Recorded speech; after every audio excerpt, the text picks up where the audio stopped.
Welcome back, family and friends. Episode 2 of the Palmetto Crew podcast, aka the PCP, brought to you by Event Stream Studios. Ladies and gentlemen, we are back in the lab. Good to be back. Hopefully everybody enjoyed the first episode. We're now into episode 2, growing our family, growing our subscribers, growing our followers. I'm your host, Jerod June, former Gamecock 2002 to 2006. Spurs up, gone in the black, GC for life. I have my co-host, my cousin with me, Mr. Rodney Kinlaw.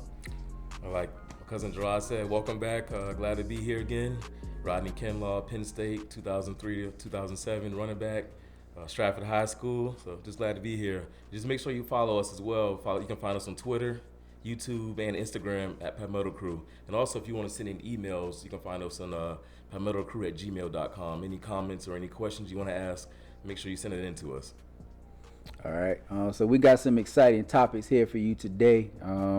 We'll be talking about the 2024 College Hall of Fame nominees, long list of players, good players, people that we're familiar with.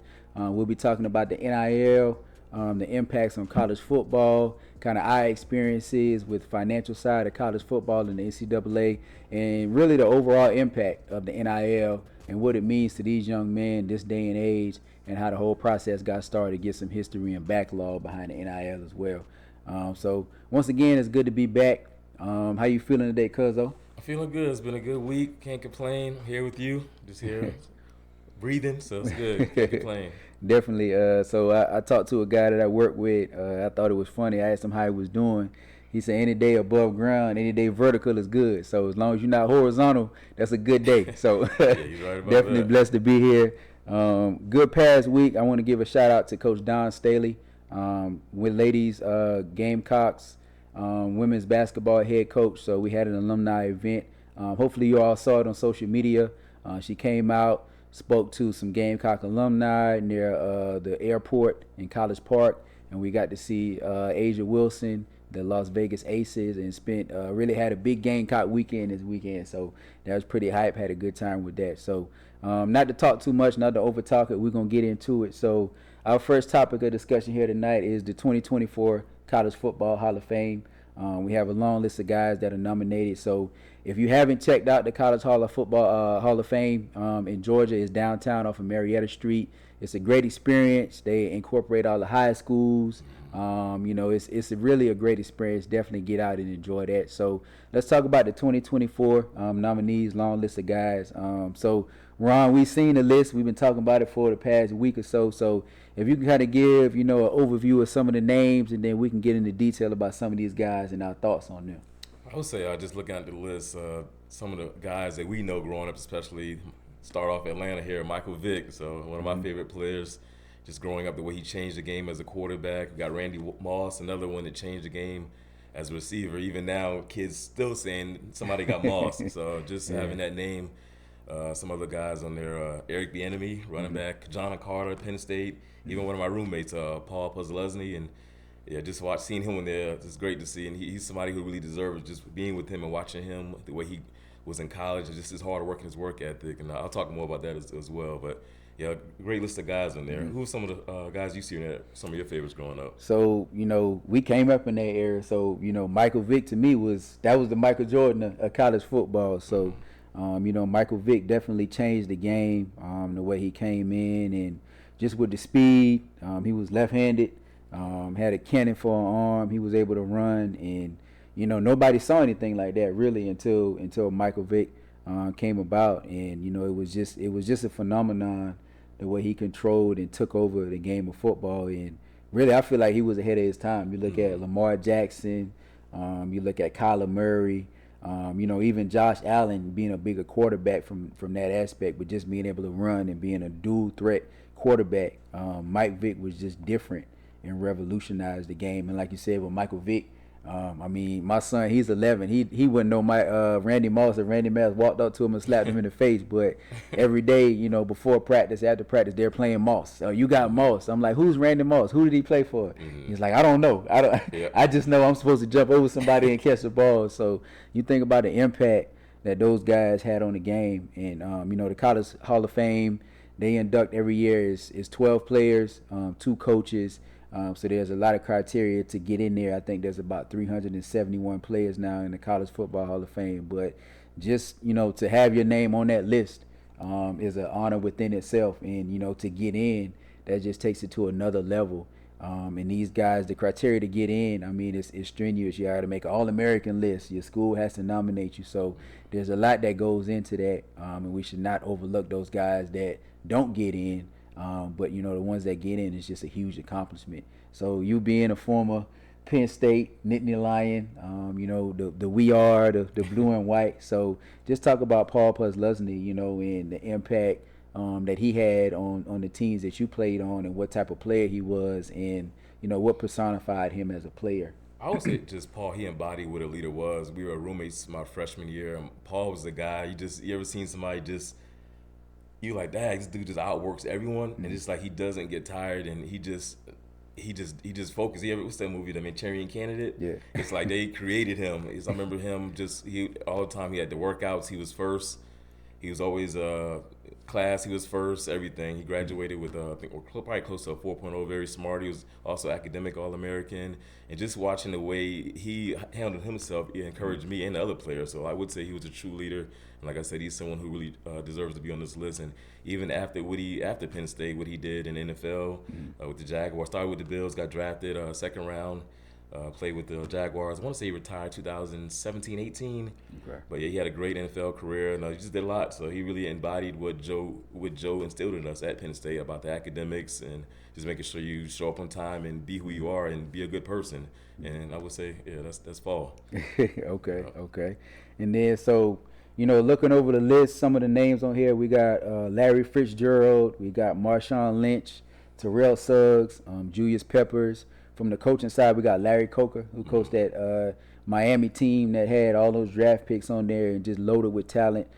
Ken Dorsey, we want to kind of hit on that one a little bit. So, Ken Dorsey played in those Miami teams where they had all those guys just coming through and they were just getting drafted left and right. So, Ken Dorsey, his numbers, are incredible. He led, I think he has all the passing records at the University of Miami. But me and you had this debate on the porch. We were talking about it earlier. So, Miami had, on that team, I think it was Andre Johnson. They had Sean Taylor. They had Clinton Portis. They had Jared Payton. They had Frank Gore.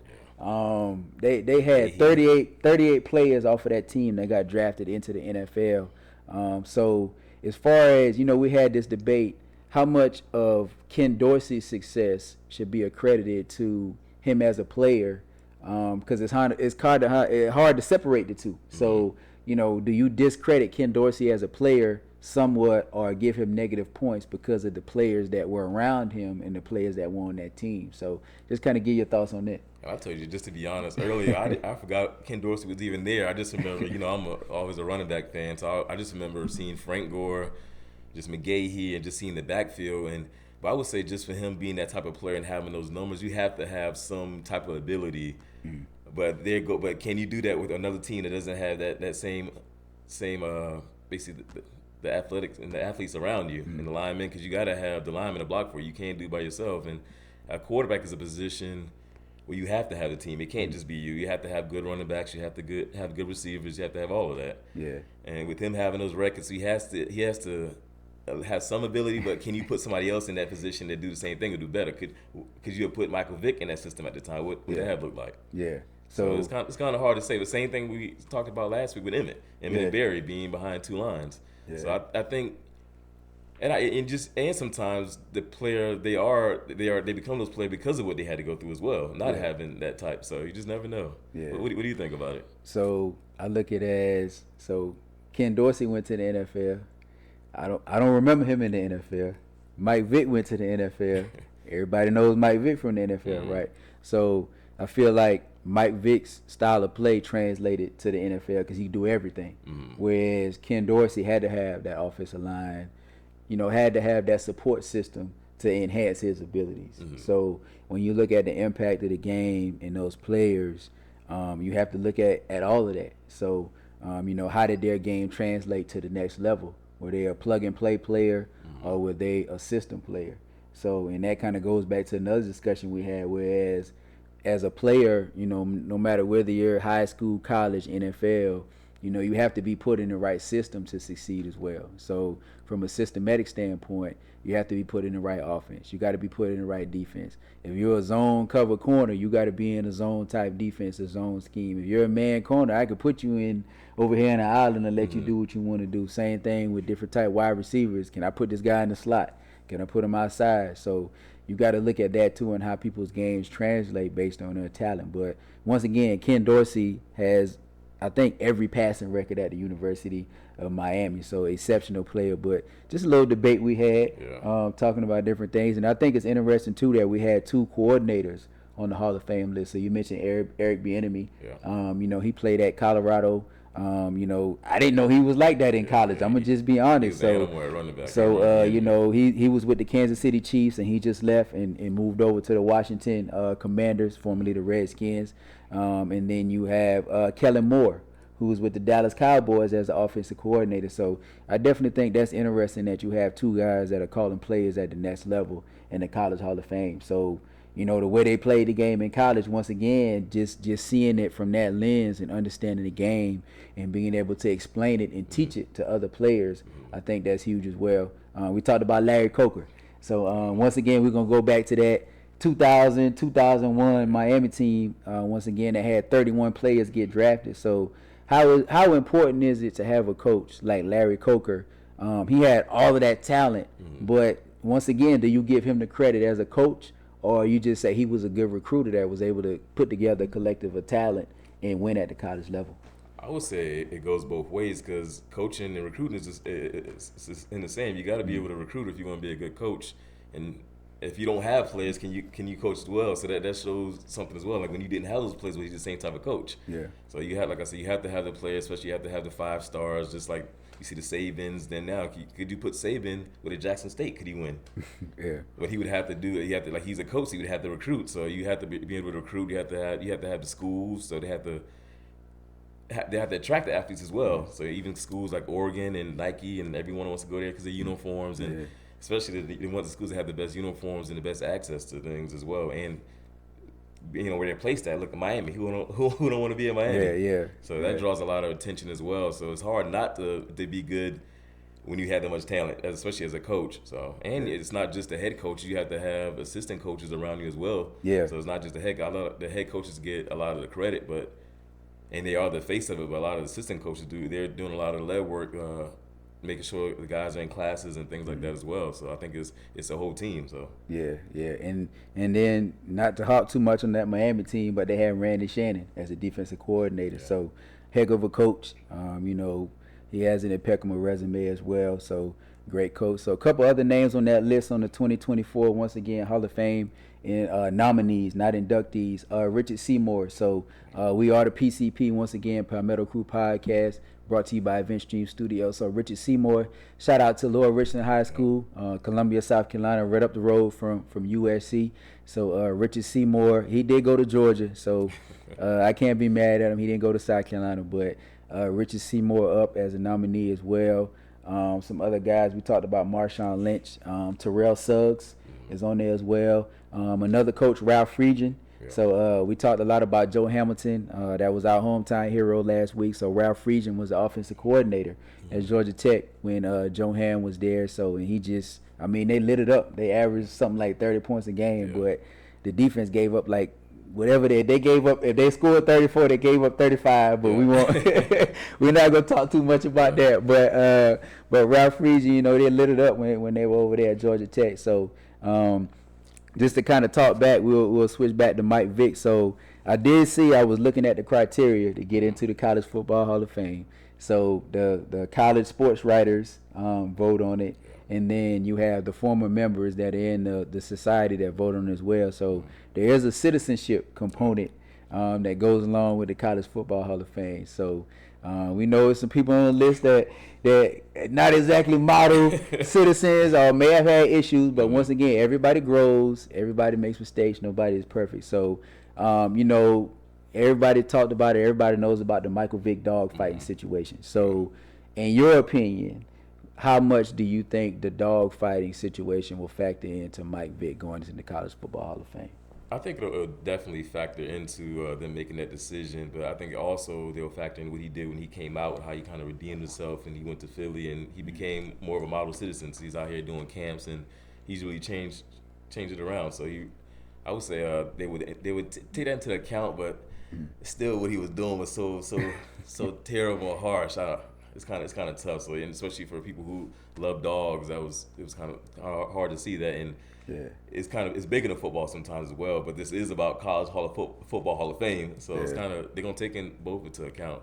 Yeah. But Yeah. I think his athletic ability, what he did for the game, will probably outweigh that, and with him being able to change what he did and just being able to redeem himself, I think that'll play an important part, and I think he deserves it. Yeah. What about you? I agree.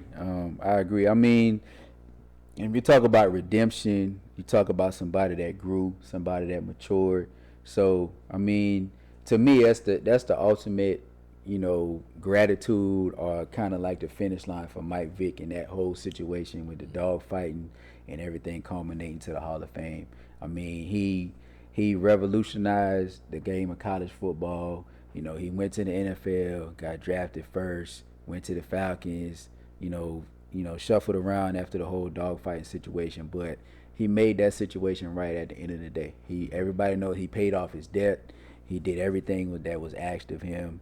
And at the end of the day, if we're talking about citizenship and what it means, in my opinion, the citizenship is 5%, and what you did on the field is 95%. Yeah. So there's not many quarterbacks that came in and just revolutionized and changed the game. I'm not even going to say quarterback. I'm going to just say athlete that came in and changed the game of football. So if I'm voting, Mike Vick is number one on my ballot out of 12.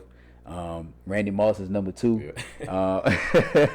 I'm putting Marshawn Lynch in there. Don't forget Peter Warwick's on that list as Peter well. Warwick. So P-Dub. Peter Warwick. So I remember that stance. So that I never forget. Peter Warwick came out with that stance, and he had the hands up by the face mask, and everybody tried to copycat. And Peter Warwick, and I heard I think it was Ocho Cinco or somebody said something about that dead leg, but Peter Warwick, he was able to stop on a dime, and he was one of the first people to really get into that wildcat. So you remember Bobby Bowden, they put him at quarterback, and put him at that shotgun, and it was like, we just gonna give our best player the ball, and you can't stop him. Yeah. So shout out to Peter Warwick. I definitely think he's getting in. Yeah. As far as college football, I mean, you couldn't do anything with him. They had Chris Winkie, and they had that team. So, but yeah, Peter Warwick was just dynamic, and he was one of those guys where if Florida State was coming on during that time, I was watching it. I wanted to see what Peter Warwick was going to do. Yeah. So So what are your thoughts? I know you have a story about Peter Warwick. What do you think about that? I just meeting him. He was a great person. Met him at the draft back when 2000 when him and Courtney came out. And his NFL career, it wasn't like his college career, but that goes again to what I was saying about them just transitioning over to NFL teams sometimes. Yeah, he got hurt too. Yeah, so, that takes into account. And he went to the Bengals. Like, he was the only one that was counted. That's how you gonna get hurt. I mean, but he the target. So that as well. But just him as a person and what he did in college, it was tremendous. Like, he was one of my favorite players as well. Him, Vic, and just also Maurice Corrett during that time, one of the best running backs. And I wonder if he would ever get, I guess, with his, as far as him as a football player, yeah, I know he got into some trouble and did some things as well after, but I guess it goes into how much football you take into account as well. Yeah, man. You also would remember with Peter Warwick and the whole, as we go talk about the NIL deal and everything that happened with Dillard before he came out. I forgot about everything. that. Yeah. So I forgot about that. Him and Lavernius Coles went to, was it Dillard's? Went to Dillard's. Yeah, they went to Dillard's. I forgot about that. And you also know how the media will blow things out of proportion. So we don't know the whole story about that, but how that segment into the NIL and how things are changing, what they do with the college game coming back out soon. Yeah. How the kids these days don't even know about the college game we had. Yeah. So just the transition, everybody had on the number 7 jersey back in 99, 2000. Everybody had those number 9s, and the name wasn't on the back, and they weren't making any money from it. So now, just the transition, we want to talk about NIL a little bit. So, I've been seeing some media coverage and some different things about the NIL. So they actually had a congressional hearing on the NIL just to show you the impact of the NIL. So of course NIL is the name, image, and likeness. which allows college athletes to be paid anytime their name, image, or likeness is displayed somewhere. So just to kind of give a backstory, so we were talking about this, Ed O'Bannon played at UCLA, was a great ball player, had a great career, and he basically filed a lawsuit against the NCAA, saying that I think he was playing a video game one day, and he was on the game, and he was like, why am I not getting paid for this video game? So he filed a lawsuit against the NCAA, and really, some of the younger individuals or people who don't know the history, but really that's how the NIL discussion kind of got started. Is Ed O'Bannon kind of pushed the envelope and said, hey, these college athletes should be paid for what they're doing, and you guys are making millions and millions of dollars off of these athletes, and they're not seeing anything on it. So just kind of chime in on that, as far as the NIL and the impact, and what is your thought process on that? I think it's something that's good, especially now with players, and a lot of players come from underprivileged communities that don't really have a lot. So when they do get deals like that, it really supports their family, and they're able to help others in their family and give back. So it's good, and some players getting that much money at a young age, it's kind of dangerous as well.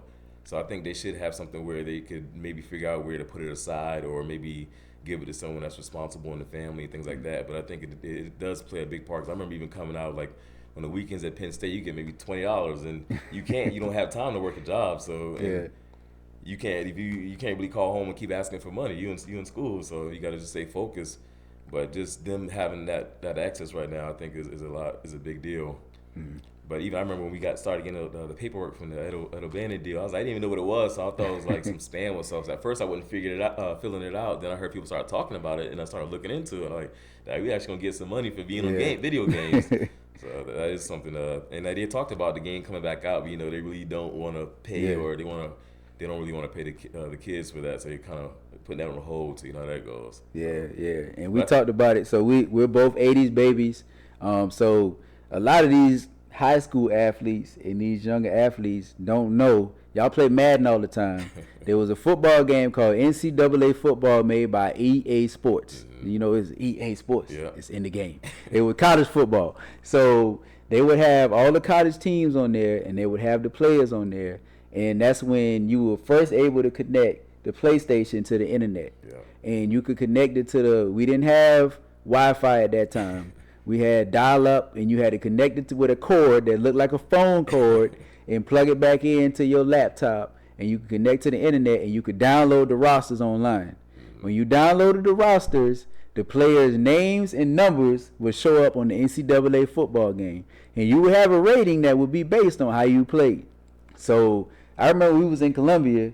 We would go to the GameStop, and we would go buy the game. Everybody would download it, and you would be on the game. And when Ed O'Bannon sued the NCAA, he won his lawsuit, and they ruled that the NCAA had to pay players for being on the game. And based on how many years you were on the game, if you were on the cover, I know Reggie Bush got broke off because he was on the cover. But based on how many times, and they had a formula to calculate how much money you would get if you were on the game. So I got a check. My check wasn't huge. It wasn't like Reggie Bush's one, but I was in the game, and I got a check. That was like 2015, I think it was. So there was a college football game out there. But just to kind of circle back, so my whole thing on the NIL was definitely I think the NIL was a good idea. I think the college players should be compensated because you look at these college stadiums, a lot of the college stadiums are bigger than the NFL stadiums. Yeah. You got 100. What does Penn State hold? 110,000. 110,000. Most NFL stadiums don't hold more than about 50 or 60,000. You got people sitting in the stands wearing your jerseys, all this kind of stuff, every Saturday afternoon.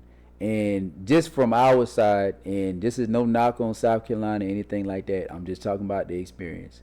When we left out of the game, they had a table. You go, you get ready, you come out of the locker room, you come out of that table. We would have a box lunch. Or either they would give you $20, $40, sometimes $60. You go get something to eat after the game on Saturday. That's pretty much it. I had teammates I had to give rides home back on the weekend because you just played the game on Saturday and got an interception, or you got NFL scouts talking to you on that Sunday, but you can't go home the next weekend because you didn't get any money from the game, but you got people in the stands wearing your jerseys. Yeah. So I mean, at the end of the day, right is right, wrong is wrong. But the coaches can move and leave schools, and you got all these coaches, all these universities. Most of them are state universities and publicly funded. And most of the time, if you look at these states and the state salaries, the highest paid employee in each state is a college football coach. So speak on that. And even in NIL after college, everyone in the stands cheering your name. A year later, you looking for a job, you can't find nobody, and you back where you started at, and you didn't get the experience of being able to network with other people in college, other students in college, to have a job or talk about things like that, because you just focus on football. Yeah. So just being tunnel vision, that was one of the mistakes I made. I wish I had a broader sense of what doesn't happen if football doesn't work. I was so tunnel vision on, I'm gonna make this work. But luckily, I was able to fall on my degree and basically get into the field I'm in. But a lot of kids don't talk about it, don't think about that. Everybody think they're gonna make it to NFL, and if you do make it to NFL, what you gonna do after? Exactly. You have to have a backup plan, and you have to be financially savvy. Exactly. So you have to know, you have to have the right people in your corner telling you the right things. So I would say the NIL deal is something big, and it's going to change also. So they're not going to let it stay the way it is now, because these kids are making too much money. It's free agency right now. Yeah, I think the kid that Atlanta just picked, I think he was making like $3 or $4 million as a 19, 20-year-old. Yeah. So it is going to change. They're going to have to regulate a little bit of it, but hopefully they do right by the kids with it. So that's the most important thing about it. Yeah, and I think the financial literacy part is a huge thing as well. Like not just for the college athletes, but just a college student in general. Mm-hmm. But if you're gonna open up this NIL process, have some financial literacy for these young men. You can't turn an 18-year-old loose with $1 million. I mean, they gonna go out there, they're gonna buy jewelry, they're gonna buy cars, they gonna stunt as much as they can and do all they can with this money. So let's teach these young men. I don't know who's listening. Let's teach these young men how to invest their money, how to grow their money, how to make it profitable, how to be responsible at the end of the day. So what you can't give it to the parents either. So. You can't give it to the parents. So you can't give it to the parents. Has someone in place that can really watch out and take care of the kids and making sure they're doing right by them. So. Yeah. So let's be responsible with it, and what my man Melvin said on Baby Boy. It's guns and butter. So understand. What that means and how you can grow it, and $1 million will go a long way. We know we got inflation and we got all this stuff going on, but $1 million can go a long way. Now, on the other side of that, I know there's a lot of people out there that's saying, "Oh, well, you got a college scholarship. You shouldn't get money. You don't need the NIL. Why do you need money when you get a college scholarship?" Let me say this: when you go on your visit and you go to these schools. And I know the pitch is different now, because it's like, oh, well, we can get you an NIL deal here, NIL deal here, whatever the situation is. But they are not talking about you graduating and what year you're going to graduate and what your major is going to be and coming out of school. They're talking about you going to the NFL and what you can do for the football system. Yeah, they're going to introduce you to the tutors and they're going to show you the academics and all that. But once again, a scholarship does not equate the time and the energy that you put into being a college athlete. You gotta do all this stuff on top of that, and most of the time it's hard for you to work. So go ahead. No, I do agree with that, but I would say Joe, even the grand experiment. Just we graduated like 95% of our players. When he said you're gonna graduate, he made sure that was first. If you didn't go to class, you weren't playing. I remember even bowl games, the star players. You ain't go to class that week, or you didn't show up for breakfast. You didn't do what you're supposed to do. You sit in the bench. Yeah. So you had to take care of your responsibilities first. So I would say he said if you come here you're gonna graduate. He didn't lie about that. He told my parents that he made sure I graduated and early. Yeah. So. and it's a lot of coaches, not to discredit anybody. It's a lot of coaches doing it the right way, doing what they're supposed to do. So shout out to those coaches. Yeah. But to the proponents of NIL. I just want to say this: you got winter workouts, you got summer workouts, you got a lot of stuff going on, and it's hard to be a collegiate athlete and a student at the same time. So we're gonna kind of wrap it up. We talked about the College Hall of Fame 2024 nominees. We talked about the NIL.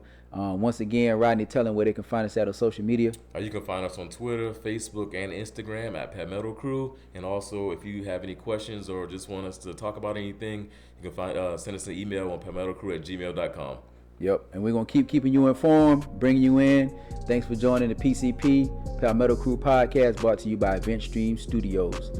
We look forward to the next episode. Make sure you subscribe, follow, and keep being part of the PCP family. Thank you. We are.